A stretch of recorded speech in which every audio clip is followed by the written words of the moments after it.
গত ডিসেম্বর মাসের 12 তারিখে বাংলাদেশের ছাত্রনেতা ওসমান হাদিকে পয়েন্ট ব্ল্যাঙ্ক রেঞ্জ থেকে গুলি করে খুন করা হয়। তারপর থেকেই একেবারে অভিযোগ ছিল সেই অভিযুক্তরা পালিয়ে গেছে দেশ ছেড়ে, এবং সেই মতোই যে সমস্ত ইনপুট সামনে আসছিল, প্রথমে জানা যাচ্ছিল মেঘালয় হয়ে তারা ভারতে প্রবেশ করে এবং তারপরই ভারতেই তারা গা ঢাকা দেয়। ইতিমধ্যে বেঙ্গল পুলিশের স্পেশাল টাস্ক ফোর্স গোটা বিষয়টি তদন্তে নামে এবং তারা জানতে পারে এই ওসমান হাদি খুনের যে দুই অভিযুক্ত তারা তাকে খুন করে মেঘালয় দিয়ে অবৈধভাবে একেবারে ভারতে প্রবেশ করে এবং তারপরে তাদের আত্মগোপন করার জন্য ভারতের বেশ কয়েকটি জায়গায় তারা প্রথমে গিয়ে থাকে এবং বেশ কয়েকটি জায়গা ঘুরে দেখে। পরবর্তীতে আবারও বাংলাদেশে ফিরে যাওয়ার জন্য তারা কিছুদিন আগেই বনগাঁ সীমান্ত সংলগ্ন এলাকায় এসে গা ঢাকা দেয় এবং যখন এই খবর বেঙ্গল পুলিশের স্পেশাল টাস্ক ফোর্সের কাছে পৌঁছায়, গতকাল রাতেই তারা গোপন অভিযান চালায় এবং সেই অভিযানেই মূল যেই দুজন অভিযুক্ত মাসুদ এবং আরো একজন হলো আলমগীর খান। এই ফাইজাল করিম মাসুদ ছাত্র নেতা হিসেবে তিনি পরিচিত ছিল বাংলাদেশের একটি দলের, এবং এর আগে থেকেও এই ফাইজাল করিম মাসুদের নামে বাংলাদেশের সংবাদপত্র তারাও বিভিন্ন জায়গায় তাদের প্রতিবেদনে লিখেছিলেন এবং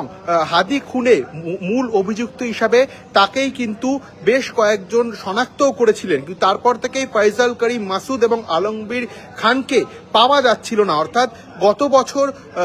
12ই ডিসেম্বর যে ঘটনা ঘটে, বাংলাদেশে একেবারে এই ছাত্রনেতা ওসমান হাদিকে পয়েন্ট ব্ল্যাঙ্ক রেঞ্জ থেকে গুলি করে হত্যা করা হয়, তারপর থেকেই কিন্তু এই দুজন গা ঢাকা দিয়েছিল এবং পুলিশ সূত্রে জানা যাচ্ছে দুজনেই প্রাথমিকভাবে মেঘালয়ের সীমান্ত থেকে অবৈধভাবে ভারতে প্রবেশ করে এবং তারপরই মেঘালয় থেকে তারা দেশের বিভিন্ন জায়গায় আত্মগোপন করার জন্য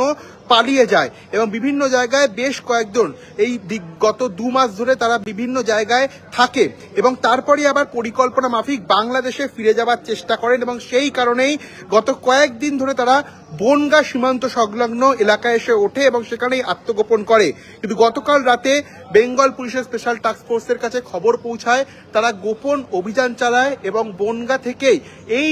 দুজন ফাইজাল করিম মাসুদ এবং আলমগীর খান দুজনকেই বেঙ্গল পুলিশের স্পেশাল টাস্ক ফোর্স গ্রেফতার করে। অর্থাৎ তারা কিভাবে অবৈধভাবে মেঘালয় সীমান্ত পেরিয়ে ভারতে প্রবেশ করলো সেই বিষয়টি খতিয়ে দেখা হচ্ছে এবং মেঘালয়ের পরে বেশ কয়েকটি জায়গায় গিয়ে তারা গা ঢাকা দিয়েছিল, সেই জায়গাগুলি কোথায় কোথায়, অর্থাৎ ভারতের কোথায় কোথায় তারা গিয়ে থেকেছিল আত্মগোপনের ক্ষেত্রে এবং তাদের পেছনে কারা জড়িত রয়েছে প্রত্যেক কটি অ্যাঙ্গেলই খতিয়ে দেখা হচ্ছে। ইতিমধ্যে কিন্তু বেঙ্গল পুলিশের স্পেশাল টাস্ক ফোর্সের তরফ থেকে দুই অভিযুক্তকেই জিজ্ঞাসাবাদ করা হচ্ছে এবং আমরা জানতে পারছি পুলিশ সূত্রে যে একেবারেই এই দুজনের সঙ্গে যেমন দুজনকে জিজ্ঞাসাবাদ করা হচ্ছে, ঠিক অন্যদিকেই বাংলাদেশের পুলিশের সঙ্গেও কিন্তু যোগাযোগ করা হয়েছে। কারণ এর আগেও আমরা দেখেছিলাম যে এই